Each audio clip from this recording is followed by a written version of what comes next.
Hello students, question number 3 from JEE 2012, 16th March shift 2. The question is that alpha belongs to R be such that fx is equal to this. कुछ इस तरीके से एक function defined है जहाँ पर alpha introduced है for x equal to zero. जो फंक्शन की वैल्यू है वो अल्फा है, is continuous at x equal to zero. तो और साथ में ये greatest integer and fractional part function कुछ इस तरीके से इन्वॉल्व है. तो अल्फा की वैल्यू बेसिकली हमें बतानी है अगर ये फंक्शन कंटिन्यूस है तो, या फिर नो सच वैल्यू एग्जिस्ट करती है. ये भी हो सकता है पॉसिबल केस कि भाई हो सकता है कंटिन्यूस बनाया नहीं जा सके. तो वो सिचुएशन कैसी होगी कि अगर F of zero, basically alpha क्या है, एफ ऑफ ज़ीरो है और एफ ऑफ ज़ीरो अगर है तो ये बराबर होना चाहिए limit x tending toward zero negative of f x is equal to होना चाहिए limit x tending toward zero positive of f x के. अगर ऐसा हो रहा है तो फंक्शन इज कंटिन्यूस, और कंटिन्यूस और अल्फा की वैल्यू जो भी लिमिट आ रही होगी वो हो जाएगी. तो बेसिकली हमें दोनों लिमिट निकालनी है. तो limit x tending towards zero negative पर फंक्शन की वैल्यू अगर निकालना चाहें हम लोग तो वो आ जाएगी limit x tending towards zero negative, और फंक्शन की वैल्यू क्या है, cos inverse of one minus fractional part का स्क्वायर है and into sine inverse of one minus fractional part of x है एंड डिवाइडेड बाय,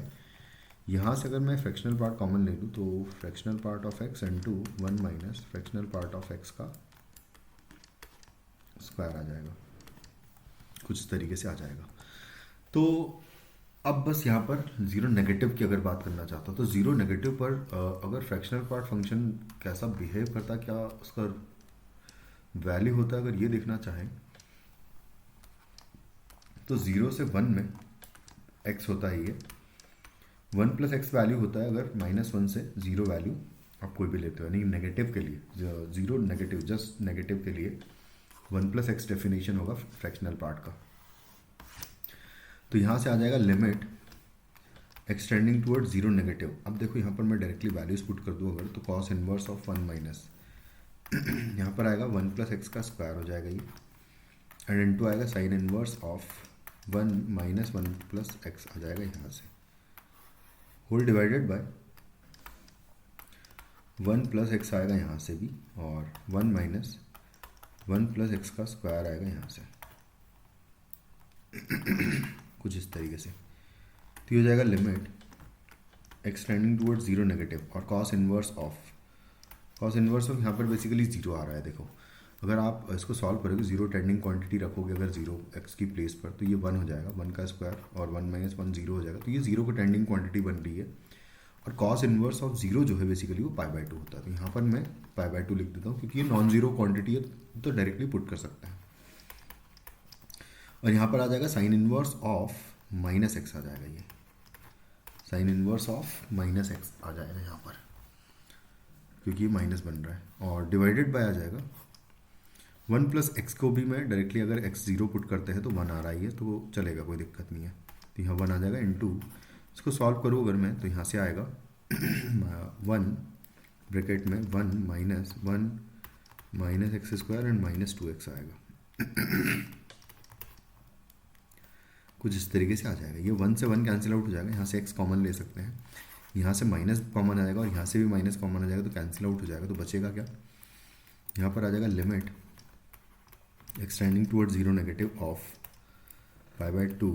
तो रहेगा ही, और इनटू साइन इनवर्स एक्स रहेगा और divided by x into two plus x आएगा यहाँ पर कॉमन लेने पर, या एक्स प्लस टू बोल दो. और ये हमारा एक स्टैंडर्ड लिमिट है जिसका वैल्यू वन होता है. तो यहाँ पर बेसिकली पाई बाय फोर हमें आते हुए नज़र आ रहा है क्योंकि टू यहाँ से आएगा और वन इसकी वैल्यू हो चुकी है, और पाई बाय टू ऑलरेडी था. तो पाई बाय फोर जो है हमारा LHL का वैल्यू हो जाएगा लेफ्ट हैंड लिमिट. सेम में मैं limit extending toward zero positive of cos inverse of one minus fractional part of x का square into sine inverse of one minus fractional part of x, ये अगर रख दूँ as it is and divided by है fractional part of x into one minus fractional part of x का square है. अब अगर फंक्शन जीरो पॉजिटिव पर देखें तो फ्रैक्शनल पार्ट जो है directly as it is x आ जाता है, अगर जीरो की जस्ट पॉजिटिव है तो, है ना, तो डायरेक्टली एक्स आ जाएगा। यानी कि लिखा क्या है, limit x tending towards zero positive of cos inverse of one minus x square लिखा है यहाँ पर लिखा है sine inverse of one minus x लिखा हुआ है, डिवाइडेड बाय लिखा है यहाँ पर एक्स और into one minus x square लिखा हुआ है ये। और एक्स अगर टेंडिंग टूवर्ड जीरो है तो बेसिकली यहाँ पर साइन इनवर्स वन आ जाएगा, यहाँ पर वन आ जाएगा, क्योंकि एक्स टेंडिंग टूवर्ड जीरो है। तो इनकी वजह से कोई दिक्कत नहीं, दिक्कत सिर्फ इस पार्ट की वजह से है, जीरो ऊपर भी और नीचे जीरो है। क्यों? क्योंकि यहाँ पर साइन इनवर्स वन आएगा, कॉस इनवर्स वन होता है ज़ीरो और ये भी ज़ीरो है। तो limit x tending toward zero positive, यहाँ पर बचेगा क्या, cos inverse of one minus x square as it is रहेगा, साइन इनवर्स वन यहाँ पर आ रहा है, यानी कि यहाँ पर तो आ जाएगा पाई बाय टू, नीचे अगर देखें तो यहाँ पर एक्स होगा और यहाँ पर वन आ जाएगा इसकी प्लेस पर। अब हम क्या करते हैं कि cos inverse of one minus x square को मैं थीटा सब्सटीट्यूट कर देता हूँ अगर, तो यहाँ से one minus x square is equal to cos theta हो जाएगा, और x square is equal to one minus cos theta हो गया, तो x is equal to under root of one minus cos theta आ जाएगा। तो ये जो लिमिट है बेसिकली अगर उसको पूरा कन्वर्ट कर ले थीटा टेंडिंग, अच्छा देखो अगर cos inverse one minus x square को मैंने थीटा माना है, एक्स टेंडिंग टूवर्ड जीरो पर, यहाँ कॉस इनवर्स वन बन रहा है, cos inverse one basically zero होता है, तो यानी कि जीरो, तो theta tending toward zero quantity बन रही है, तो ये जीरो हो जाएगा, ऊपर आ जाएगा थीटा एंड नीचे आ जाएगा अंडर रूट ऑफ, क्योंकि एक्स है सिर्फ यहाँ पर, तो एक्स की प्लेस पर हम लोग लिख देंगे under root of one minus cos theta. उसके बाद फिर लिमिट, अच्छा पाई बाय टू भी था ऑलरेडी, तो ये पाई बाय टू भी मैं यहाँ पर लिख देता हूँ, limit theta tending toward zero, और थीटा अंदर ले जाऊँगा अगर मैं तो, और नीचे डिनोमिनेटर में ले जाते हैं बेसिकली, तो ये हो जाएगा अंडर रूट में one minus cos theta upon theta का स्क्वायर हो जाएगा, और ये एक स्टैंडर्ड लिमिट है जिसका वैल्यू वन अपॉन टू होता है, तो अगर वन अपॉन टू होता है तो ये हो जाएगा limit theta tending toward zero one upon two का रूट आ जाएगा यहाँ पर, और इंटू पाई बाय टू आ जाएगा, तो ये रूट टू ऊपर पहुँच जाएगा, तो basically pi upon root to